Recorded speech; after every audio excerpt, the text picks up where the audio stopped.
Mateni wong. Kenapa cawe-cawe dikuil apa? Dijawel-jawel ngeten ati. Dijawel. Malah kok ngeten-ngeten ke kok Bapak.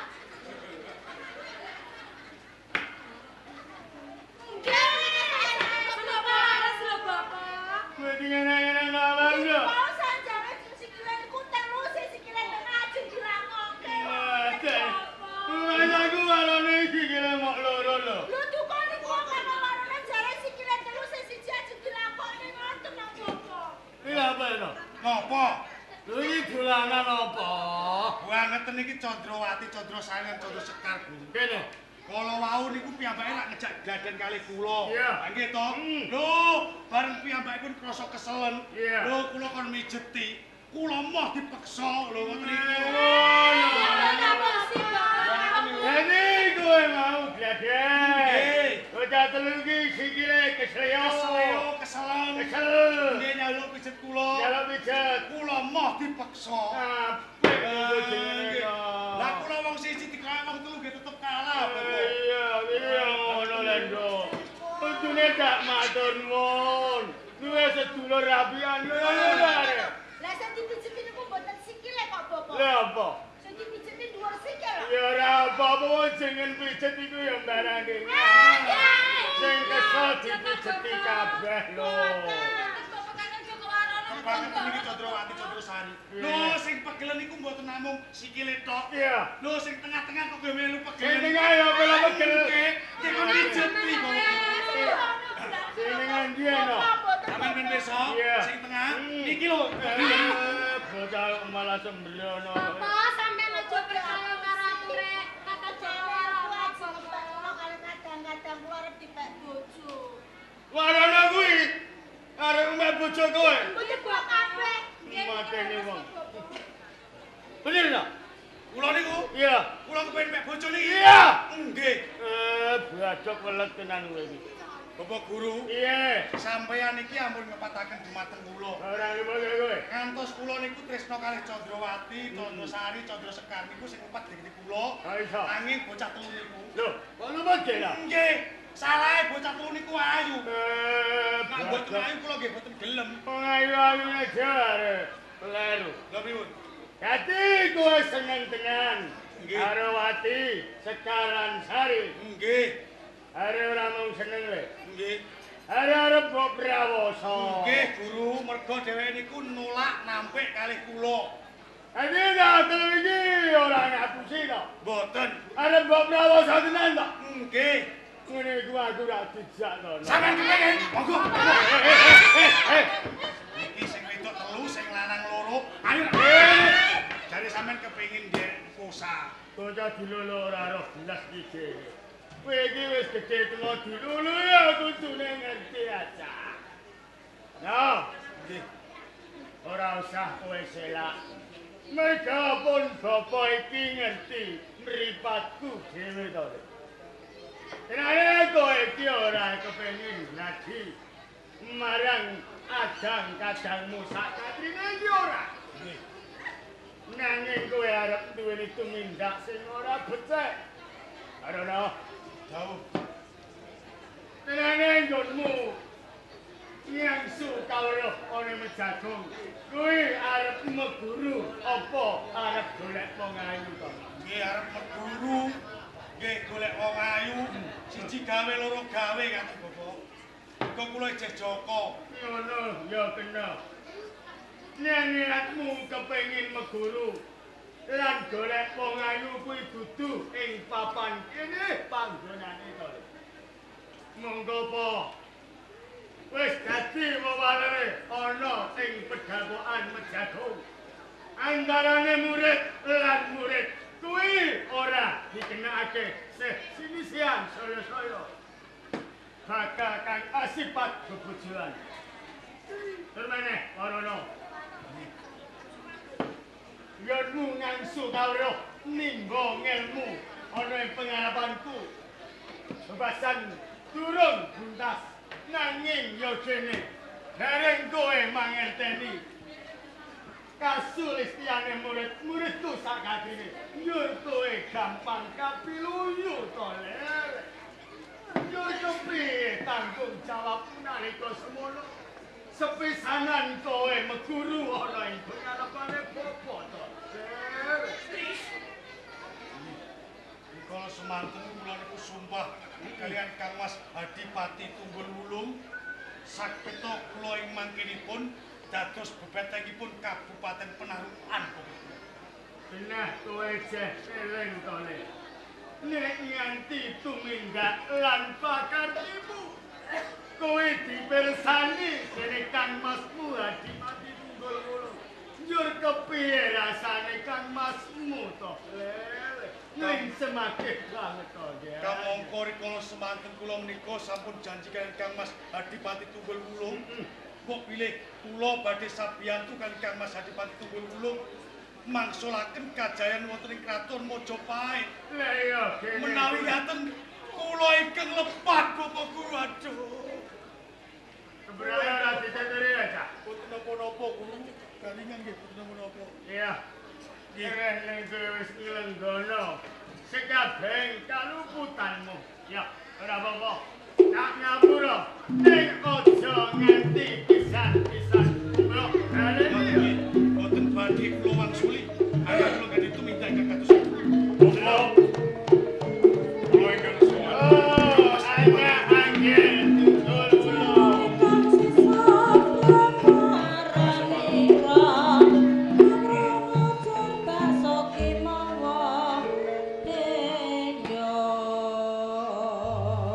Yer, anak angel Adipati Tunggul Wulung. Kula Bapa Kok nganti anak angger karoyo-royo. Tumeka ana ing pedhepokan Mejagung. Iki tindak ngelangke apa pancen ana wigati to nggih? Sepisan kula kapang kalian kadang kula Yayi Jokowaro. Iya, Tungkap kaping kalipun pancen kula wonten wigatos dumateng Bapa Resi Walang Sungsang. yer wigatine apa nggih? Coba loko ning ngarepanipun bapa nggih. Sedaya dawuh pangandikanipun Bapa Resi Walang Sungsang sampun kula estoaken. Sampun wonten tigang pisowanan kula boten neti wajib sowan wonten ing Kasultanan Demak Bintoro. Ngono. Nah, kanthi bab menika Bapa tenanipun menapa ingkang dika pikajengaken yen to kula saben pendak-pendak badhe netepi wajib sowan ing Kasultanan Demak Bintoro ing riku tansah dika candhet mongko ing Kabupaten Panarukan menika taksih kabawah perintah wonten ing Kasultanan Demak. Dadi bab perkara kuwi sing ndadekake bingunge atimu to nggih. Pancen pun kados. Iya kene saben setahun sepisan. Kang sira bakal asok blondong pengarep-arep konjo ana ing Kasultanan Demak Bintoro kok tansah tak candhek nggih. Yen pun bapa sing nyarani kuwi padha karo muspra nglembara keng tanpa guna ibarat uyah gejegur segara percum tak berguna. Kenging menapa kok kados ngaten? Iya kene aku iso kandha kang kaya mengkono jalaran. Ngertenono ya nggih. Tenane nggonmu jumeneng nata dadi Haji Pati ana Penarukan. Kuwi mono dudu saka paring mirmane Sultan Patah ora. Lan dudu saka kekocahe Sultan Trenggono. Kuwi ya dudu. Nanging ngertenono nggih. Tenane nggonmu jumeneng Haji Pati ana Penarukan. Kuwi saka paring mirmane Sinuwun Prabu Brawijaya ana ing Kraton Mojopahit nggih. Mula saka kuwi Dadi ana empre yen to aku nyandhek nggonmu kepengin asok pajak ana ing Kasultanan Demak Bintoro. Apa wong sing kepengin nyandhang utuh mangan wareg kuwi wong Demak Bintoro. Ora. Saongono wong-wong penarukan uga ngepinginake bab perkara iki. Katimbang bondo donya saben setahun mbok setorke ana ing Demak Bintoro. Becik prayoga ngembangun ana ing penarukan nggih. Lajeng tenanipun ingkang dika kersakaken kula kedah tumindak kados pundi. Kowe kudu nguwalake pamrentahan ana ing Demak Bintoro. Sira kudu mbalekake kejayan ana ing Kraton Majapahit merga apa? Berubah Majapahit kae kang jalari wong-wong sangka Demak Bintoro kang didombani marang para dewan ulama ya para sonan. Ora ngene nggih. Aku yen krungu jeneng sonan sirahku cekot-cekot nggih. Mula bab perkara kuwi aku njaluk kanthi banget pisahke uwake nggon di perintahan ana ing Demak Bintoro. Yen perlu Demak kudu nyembah ana ing tanganmu nggih. Bapa Siwalan Sungsang. Ing Kadipaten Panarukan menika namung sak kadipaten pinten tebanipun Kadipaten Panarukan. Pinten wilanganipun prajurit wonten ing Panarukan. Yen to dipun bobot timbangaken kaliyan ing Kasultanan Demak Bintoro, mongko Kasultanan Demak Bintoro menika kathah jajanipun wiyar tebanipun. Menapa badhe kacunggah yen to kula badhe merangi wonten ing Kasultanan Demak Bintoro. Yen keng sira aja cilik ati merga apa? Penarukan biyen karo penarukan saiki kuwi wis beda banget. Bentenipun kados pundi? Biyen penarukan durung ana jago liring kuning kang durung nate diabar ana ing Rana Mandala Yudha. Nanging saiki penarukan duwe jagung liring kuning sing durung diajokke ana ing Medan Logo. Ora ana liya kadangmu dhewe Jaka Warana. Kae salah. Salah sawijining sinatriya kang jadyuk mlekuduk Jogdeng Samaladen. Bebasanti nata mendadi Narameta nggih. Yayi Jaka Warana. Kang Mas Hadipati Tunggul Wulung Apa kabeh iki mau bener pangandikaning Bapa Siwalan Sungsang? estunipun leres menapa ingkang dados pangandikanipun Bapa Guru Walang Sungsang. Sak sampunipun kula geguru wonten ing Mejagung ing dinten sakmenika kula sampun dados nem-neman ingkang pilih bobot pilih tanding. Songono jeneng sira anggone nimba ilmu ngangsu kawruh ana ngersane Bapa Siwalan Sungsang. Iki wis buntas. Sampun buntas sedayanipun. Bagus. Yen kaya ngono, Yayi Jaka Warana, Dawuh aku njaluk sabyantumu gelema sira pinangka dadi senopati perang ana ing Kadipaten Panarukan ngadepi prajurit-prajurit lan senopati saka ing Kasultanan Demak. Kang Mas Hadipati Tunggul Wulung, bab perkawis menika panjenengan ampun pas lan sumelan jalanan kula rikala semanten nate sumpah menawi sisane kesan kula badhe kula abdikaken wonten ing Kadipaten Panarukan. Kaya ngono ya. Bapa Walang Sungsang, Nggih dibanding Tunggul. dika pinangka dados paseksen. Wiwit kalenggan menika niat kula bali lho saking Kasultanan.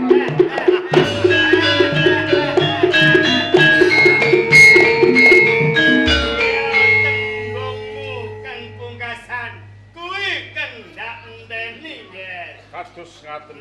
Lajeng benjang menapa kula kedah sumangkah ngrabosa perang wonten ing Kasultanan Demak.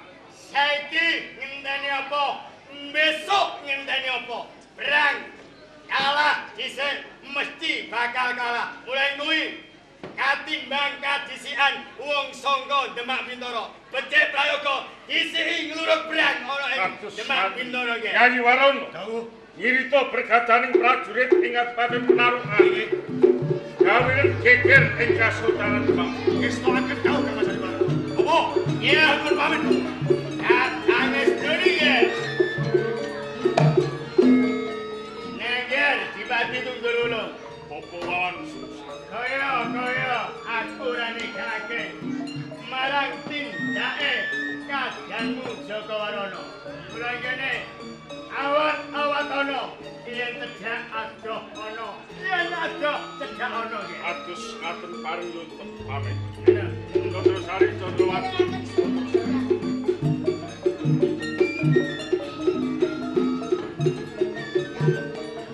Yan.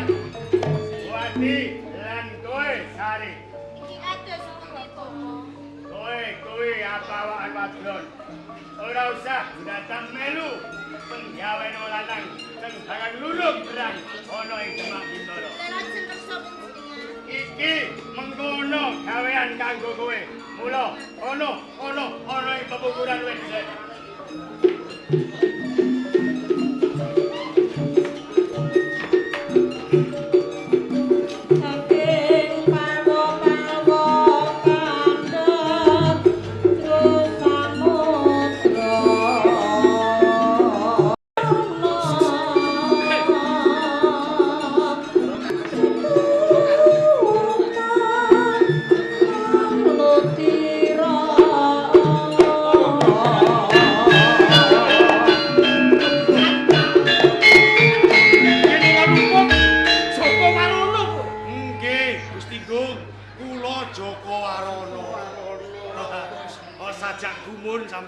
Saiki wis katon dewasa, nggih, besus anggone ngadi busana.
iki.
Adipatimu Tunggul Wulung tak rangket tak sowan kene Demak. Piye? Sadurunge kowe ngrangket Gusti Adipati Tunggul Wulung, adep ana prajurit kowe sing dadi watungane para Adipati Demak, Julek kene itu. Iya, kowe. Mumpung durung kebacut. Bali ana Demak pito. Aku gelem bali nang Demak. Yen wis bisa ngrampungi prajurit penarungane. Tiba kosok ben kowe semut kan. Maju, Woi.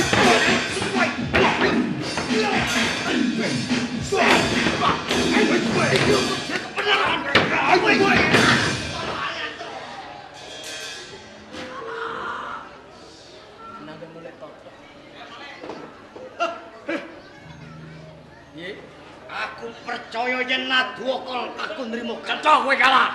Gunake cara sing kepiye? Wong penaruhan. sawangan sawetara enteni sawetara. Tak ranting Kedaden wong penaruhan. Biliat.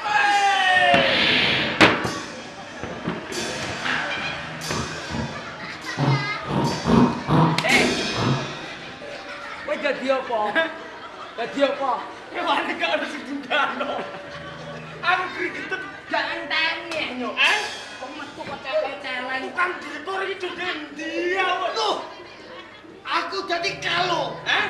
Kalau makam kalau Tukang direktur ora ono anane kalo tak kalo. kerane urung dinggo. Angger kesusu maleh cah bento.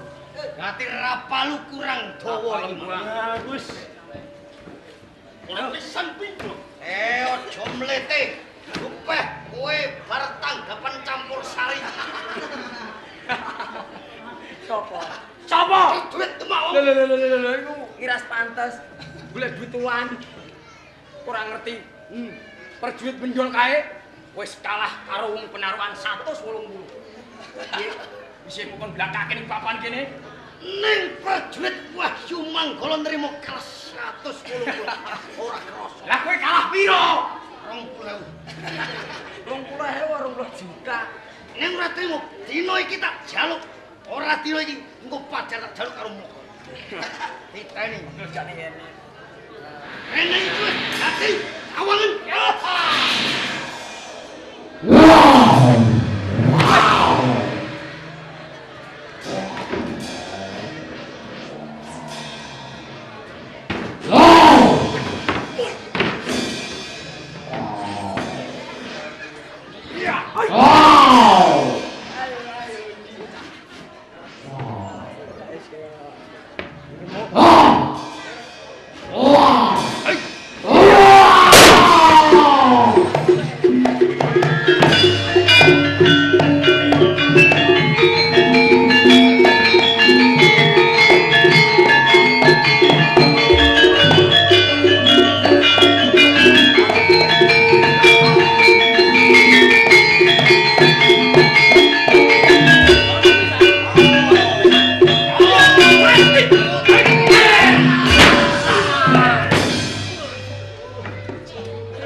ngajur wisan diajur pisan.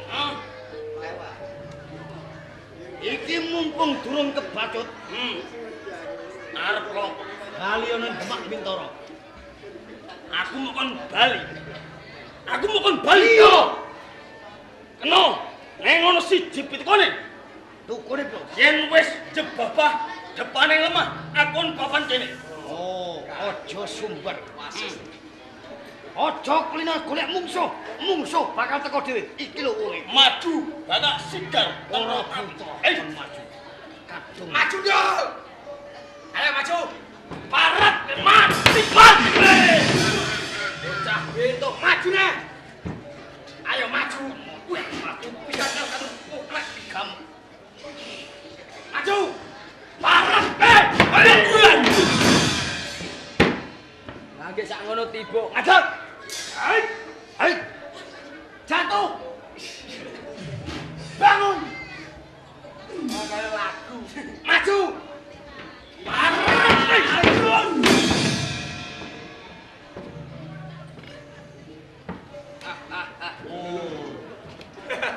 Prajuritnya kaliren. Piye? Isih mau bacot kae. Penjangkane wong penaruhan yen durung bisa ngrubuhake Demak Bintoro. Kanteke pati Singkirake saka Kadipaten Demak, Ayo.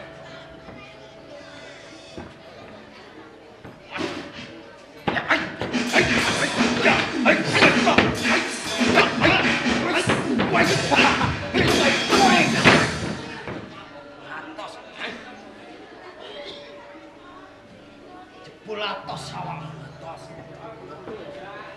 Iki sawangan sing pungkasan. Yo, Kanggo nemtoke wong Demak apa wong penaruhan sing bakal mati. Yap, hai.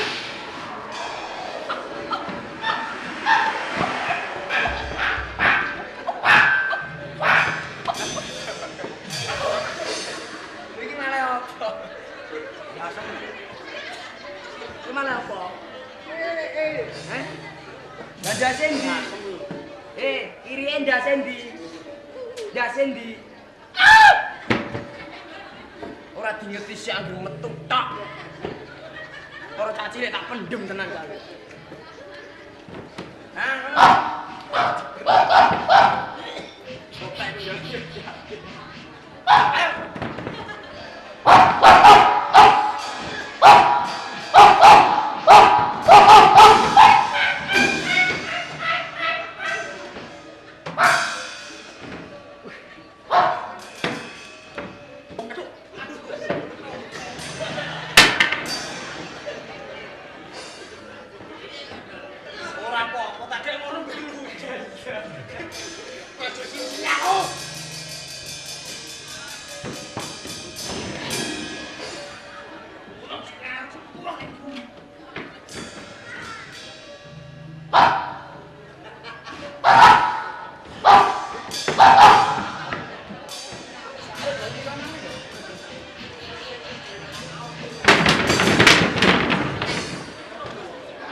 Mati yo. Ora roh iki piye. Mati ta? Mati. Urip ngomong sapa?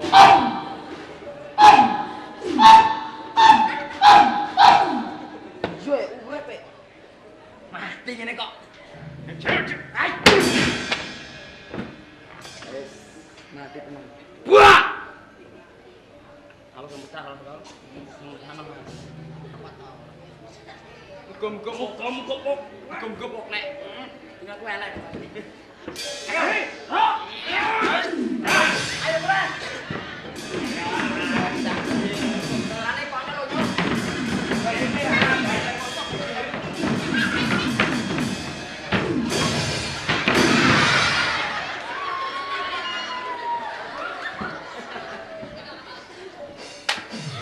Kowe kira dalan apa ora? Kan sandungmu aku mata-matani. Ngene ceblok.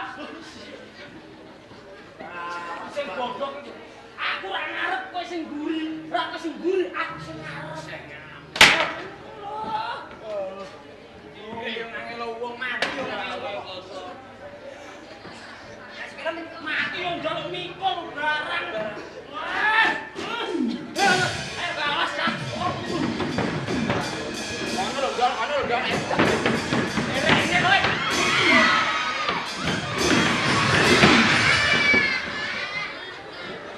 Iya, aku yo kesandung. Kita ngapa?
Endal. Kalau iki kira apa wong gaut. Wah. Dian. Malah botok kowe. Ayo.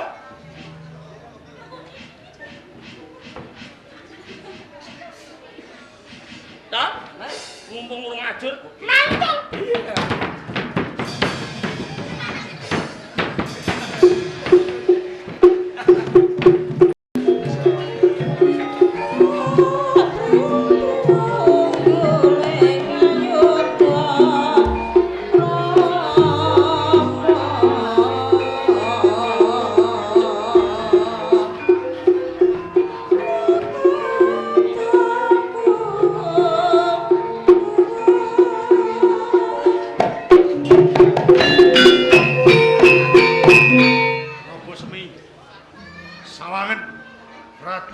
Kasultanan Demak Bintoro wis akeh sing dadi pangorbanan.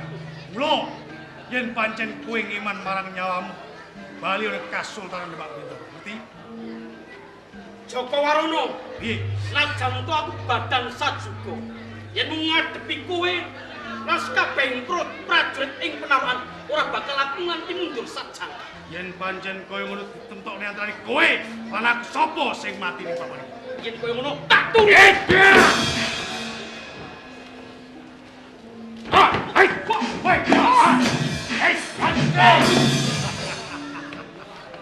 Ayo katokke kasektenmu ning papan iki.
Saiki wis dadi bebandan Bos Miye. Kowe ora ditempat. Kamas,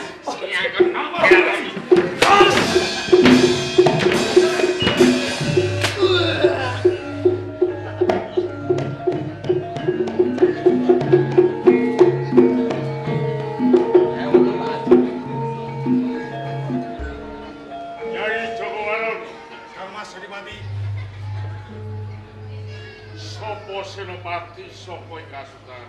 Boten sanes Prabu Semi. Prabu Semi. Nggih. Coba Prabu Semi supaya ngadeg aja lungguh.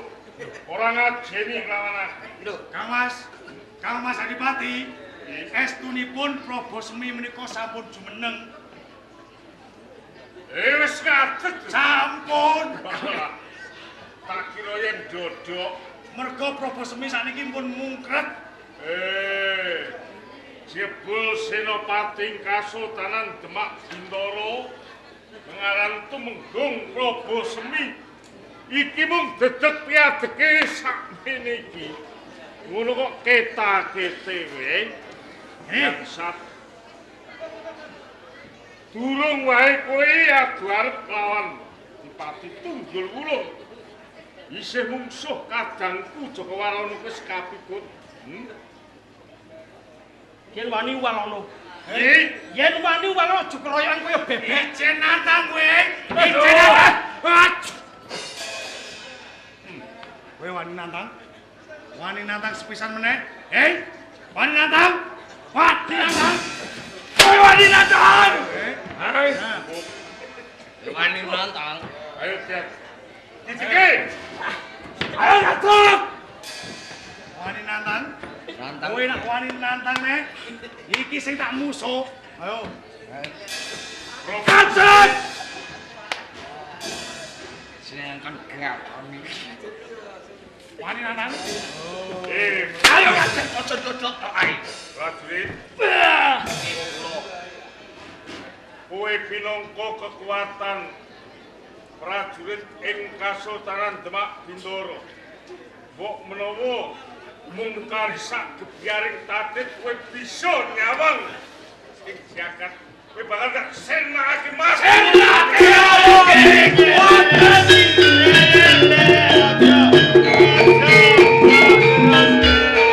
Aja mbok bacutke nggih. Pripun? Aja mbok teruske. Lho menika mengsah menika senopati ing Demak. Sampun saged kapikut ing menapa pejahe kebetulan. Nek mbok pateni ya wis cuntel perkarane nggih. Cutha perkarane. Bapak Iya, Walang Bos. Sungsang. Piye nggih? Mongko kondhanging jagat tumenggung Prabu Semi menika bedhek manggalaning yudha agul-agule tiyang-tiyang ing Kasultanan Demak Bintara.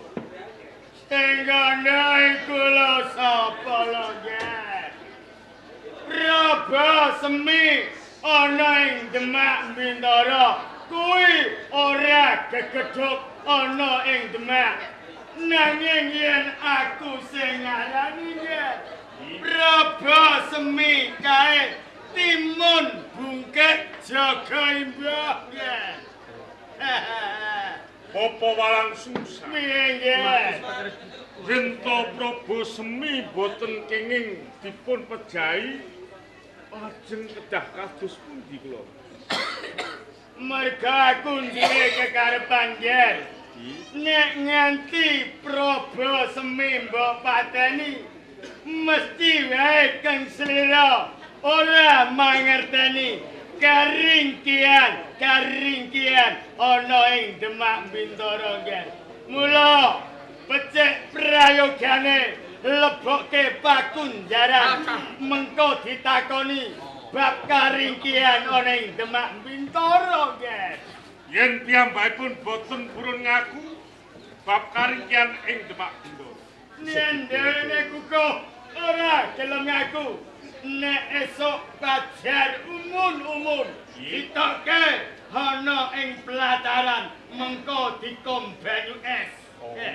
Mengko dene yen saya jepiber, saya mengkeret awake saya ilang. Kanyepen Kok ijeh durung gelem ngaku.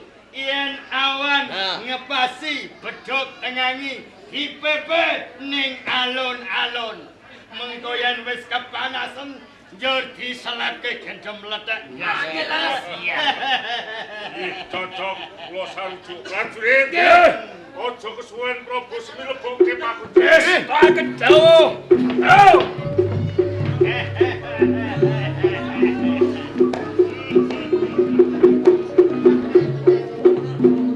Bokor siwalan susah. Kula ibarataken tiyang batik sampun ketingal ngengkrenganipun. Yen to sadungkapan malih wonten ing Kasultanan Demak Bintoro badhe brubuh. Iya. Kula saged jumeneng ratu wonten ing tanah Jawa. Pancen bener apa kang dadi kandhamu nggih. Sadungkapan maneh Kang Slira bakal bisa mbalekake kejayan ana ing kraton Majapahit. Kados ngaten. Mereka apa nggih? Ndadekno kawruhanmu nggih. Enane Sultan Trenggono. Nggone jumeneng sultan ana ing Demak Bintoro. Kuwi durung sah